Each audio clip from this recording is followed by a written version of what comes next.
the Double RT Boxing Show. I'm your host, Mr.A. Doing a pre-fight breakdown prediction on what is a very nice main event and co-main event. It's a friendly competition of USA versus Russia. You got Devin, Haney, and Zaur Abdulaev, and co-event of Hunter and Kuzmin. So a nice little friendly country versus country debate, not debate, but fight night going on here. Today, this segment is going to be a quick Devin Haney, and then you can switch over and watch the other one. I was going to do them both to both, but some people just don't like hearing that more shit. So your choice, go watch two, if not. So the way I see this fight happening, I'm taking Devin Haney to win this fight over the number 2 Zaur, if that's how you pronounce his name, Abdulaev. Now, right here on the Double RT Boxing Show, the Ready Talk Boxing Show, with your host, Mr.A. Going with Devin Haney because of the footwork. The footwork. Now,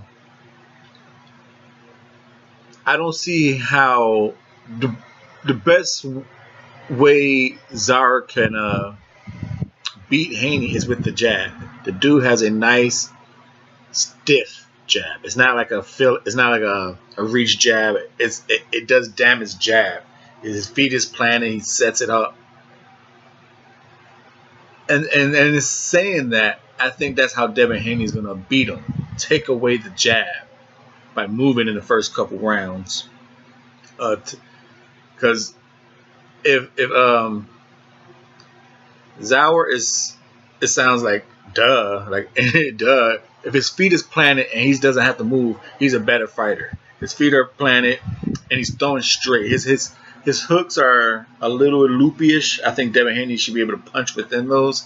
But if he's able to keep this fight somehow centered or have Devin against the ropes, and he's pretty good at not smothering his work. So if he somehow backs Devin Haney into the ropes, and then I think maybe he can have success with some distance, time and 1-2s. On the ropes, anyone could do some decent body work or hooks, but in the center of the ring, I think he punches too wide and too slow to give Devin Haney problems. Straight. Now, if Devin Haney decides to somehow just wants to bang with this dude, just like, hey, it's my night, I'll bang with him. If he can do it within range, I think he'll have a better inside game. But just out there picking it apart, his hand speed should take it over, but it's going to give Zaur a better opportunity to land off that good jab of his. Hooking. Devin Haney should be too fast to hook with him, unless he's just getting ridiculously a hot streak and getting overboard with his punch count and starts throwing combinations. Zaur, to me, has the pop to put him on his ass. You know what? Exactly. I just don't think he has the coordination of foot movement and hand speed to fuck with Devin Haney. I think Devin Haney should take this. Like I said, I'm saying to avoid that power that Abdulaev's going to bring, I think he's going to move around 3 to 6 rounds on him. Pop, shoot him, work his body, slow him down, so his defense gets a little more, cracked. And then maybe around 6 or 7, depending on that process, 6 or 7, I think David Haney will start to plant his feet and start trading with him and show his hand speed. And eventually, I think he's going to stop him with some body work. I think he'll stop Zaur. That's my prediction on that. And I'll talk a little bit. If Devin Haney wins this interim belt, the field he has to choose from, obviously he becomes Lomachenko's mandatory win. The WBC is gonna, WBC is all about fucking the best for boxing. Supposedly, for the most part with their belts. You give it up to them. They come with some screwy shit, but for the most part, WBC is not gonna make Haney Lomachenko before this undisputed shit. They're not gonna do it unless somehow that last belt gets injured. Haney is not fighting Lomachenko until that's done. So as interim champion, you got number 15 Lee Shelby, who's fighting, I think, soon. Who is he fighting?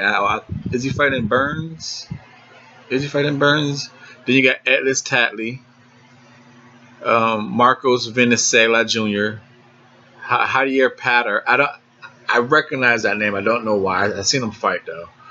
He might be a first title defense. Don't be surprised if PBC gives, but not PBC. If somehow Haney lands number 12 Payada as a first defense. Number 11 Nakatani, Lopez.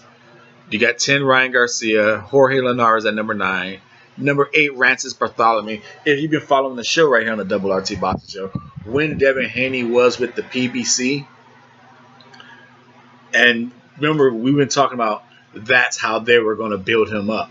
As he was coming up the WBA, he had Robert Easter Jr. and Rancis Bartholomew are high up there.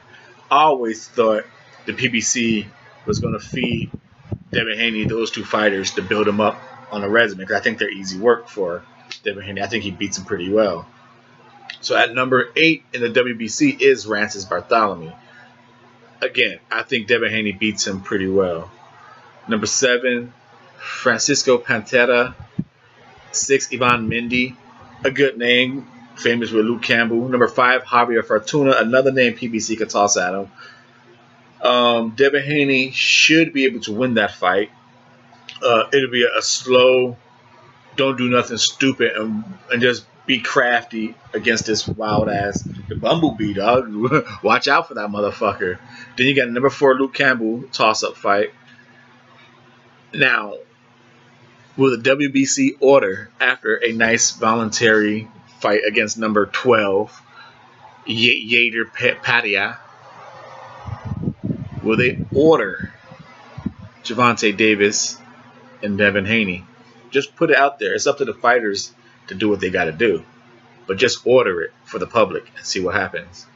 Because Gervonta Davis is number 3.